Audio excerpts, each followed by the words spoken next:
If you hate the north of Singapore, skip this video. But if you want to know more about Lentor Garden Residences, keep watching. And welcome back to yet another episode of Hiker Titus Honest Truth HT. So today we're not going to waste time. We're going to dive straight into Lentor Garden analysis. If you want the ebook, scan our QR code and we will send over to you guys immediately. Floor plan, all these things we will send you lah. Correct. So the project is going to launch on the 4th of July. Independence Day. Correct, the American Independence Day. So I think in this video, we want to tackle the challenges of Lentor Garden Residences because there's quite a few of them, Titus. So what are the challenges of Lentor Gardens? I think first, most buyers that have asked us is there an oversupply issue in Lentor area? Yeah, true. Because previously it was nothing, like probably 3-4 years ago. Correct. Now it's everything. Yes. So this is the 7th plot.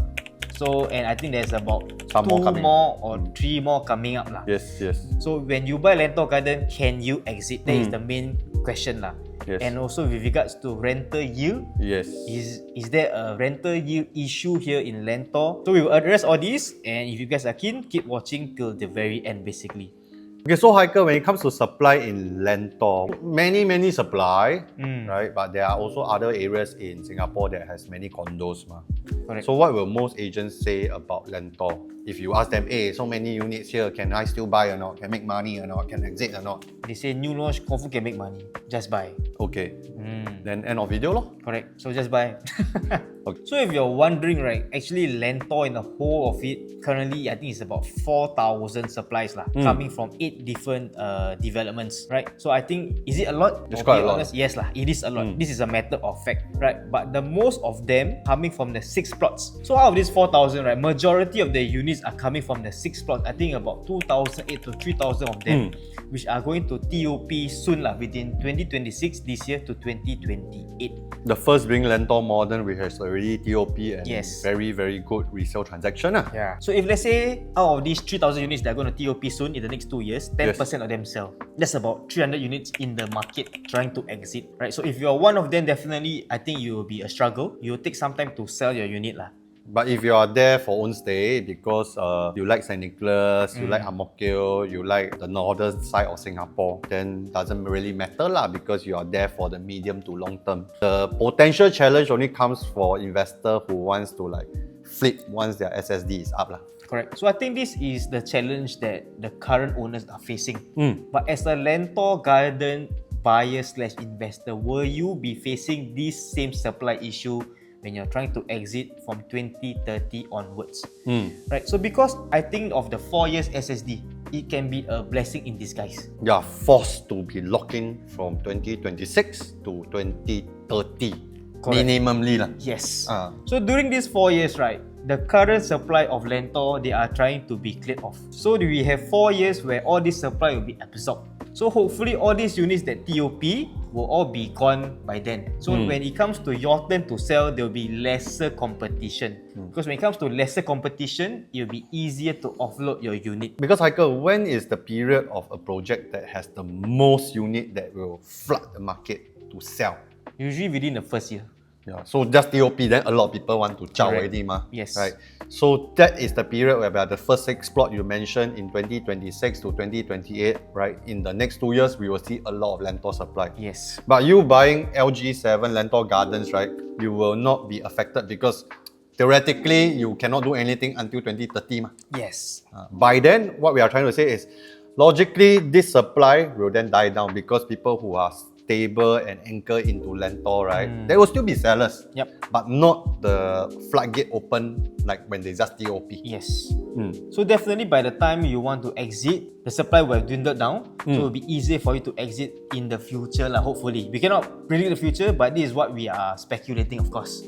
Right. So we also want to compare to other parts of Singapore, Titus. Yes. Because if you look at this, 4,000 units, is it a lot? Yes. But are there other parts of Singapore which have the same amount of units in the same area? A lot. Pasir Ris, Tampines, Redhill, Clementi, yeah, the school zone. Correct. Easily 4,000-5,000 units. Yeah. But they still do well in terms of profitability, right? Because what we want to see here is, let's say, for example, we go to West Side, Yes. Clementi. Yes. We can see that from these 7 condos, right, the total supply is 5,000 plus, actually more. Right? So right now, we want to bring our attention to Clairvon. Why Clairvon? So why we want to consider Clairvon, right, is because whatever has happened to Clairvon is the same that's happening for Lentor Garden Residences. Because right here, if you see Clairvon launch, their next door neighbor, Claremont Canopy, right, was a resale at that point in time. So in terms of pricing, both are very similar. So you see here in 2021, 2022 and 2023, Clairvon and Claremont Canopy in terms of pricing, About the same.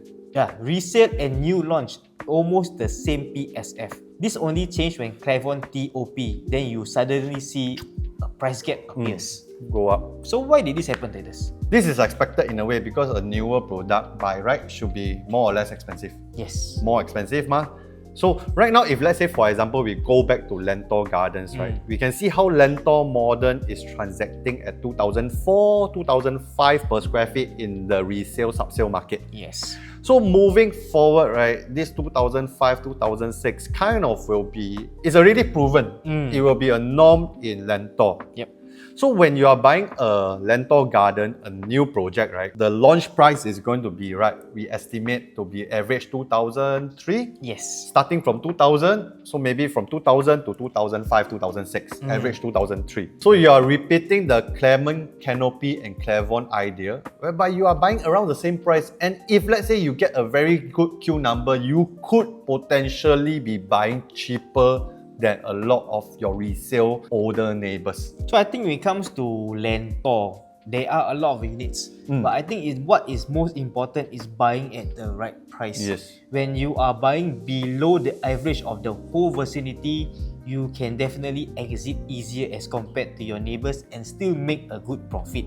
Okay, so the next thing that probably a lot of buyers out there will be asking is about the price protection. Yes. Right? Because usually the first plot will be cheaper, then second plot more expensive, and now we are the 7th plot already. Has the price already like ran up too high? That is already at a price of being unsafe. Correct.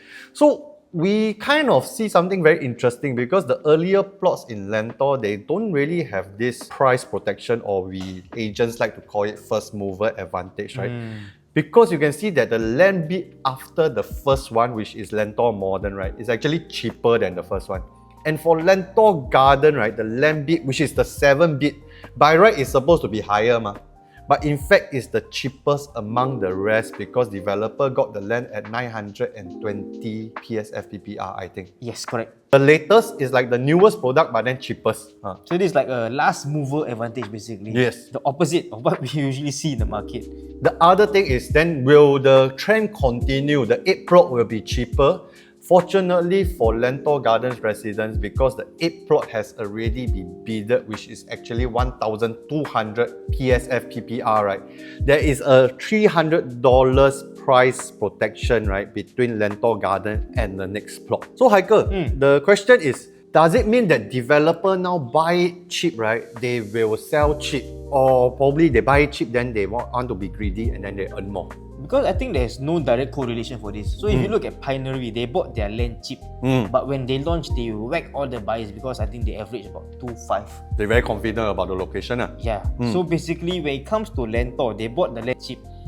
Will they launch at the cheap price? Because if you think about it, in Lentor, not much land coming up. And in terms of the existing supply, very Already little left. fully, almost like 99 point something % fully sold. Correct. So developers might still have this confidence because future plot of land more expensive than mine, and I bought cheaper. But here's the good news. But fortunately, they just released this yesterday.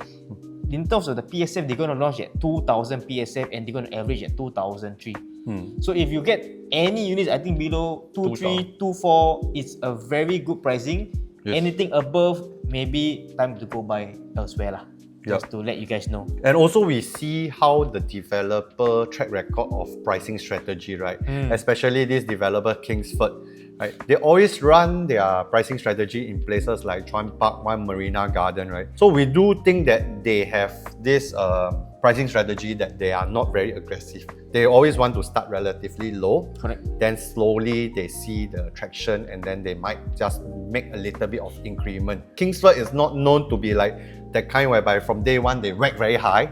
Then after that, if let's say cannot sell, then they reduce lah. Correct. That is based on their so-called internal pricing strategy, and it has been consistent through several of their past projects. Yeah, so some might even say Kingsford usually don't want their projects to sell out because they want to have some units at the end of the launch so that they can increase the price slowly lah. But whether this will happen again for Lentor Garden, we will not know. But this is what we see from maybe Chuan Park and maybe at OMG lah. Yup. So right now, if we talk about location a little bit, right? If you want to be near MRT, near a mall, at this around 2,400 per square feet and below, right? Quite difficult to find in Singapore already lah. Correct. The next one near MRT will be Lakeside. It's called Lucent Grand, right? And then maybe something cheaper, but location maybe not as ideal. Or the following one, the biggest one probably in 2027 is the Hougang lah. Correct. Right, integrated. But that one likely going to start from 2324 also lah. Yes. Right, so these are some of the options if let's say you are someone who really treasures convenience, MRT, daily amenities. Actually not much options at this price point. So I think the last issue we want to touch on for Lentor Gardens is basically the rental yield. Right? Because I think a lot of people, investors mainly, when they buy here, they worry in terms of rental yield, it might be very low. So what we want to understand from most of these buyers are that, are they buying here for capital appreciation or are they looking at rental yield? So honestly, right, Lentor area, you compare rental yield to maybe Tanjong Pagar or even Bishan, Toa Payoh, I think it will not be as high as those areas. Correct. But the question is, right, will you be able to rent out the unit should you want to rent out if your price is reasonable? Yes, rental yield is not going to be very sexy, right? But definitely we do not want to confuse capital appreciation and rental yield, right? Because down here in Lentor, the focus actually is capital appreciation. Yes. So as a buyer, right, you have to choose between two lah. Capital appreciation or rental yield. Which one is it that is important to you? Because if rental yield is something that is something of very big concern to you, then of course Lentor might not be somewhere that you want to look at. Correct. But if in terms of capital appreciation, because your entry price right now is cheaper than the current transacted resale in Lentor Modern, that is where we are confident in a way that there is a good potential for capital appreciation. So if let's say you guys are really looking at rental yield at maybe 2004, 2005 PSF, you can consider places like Hudson Place.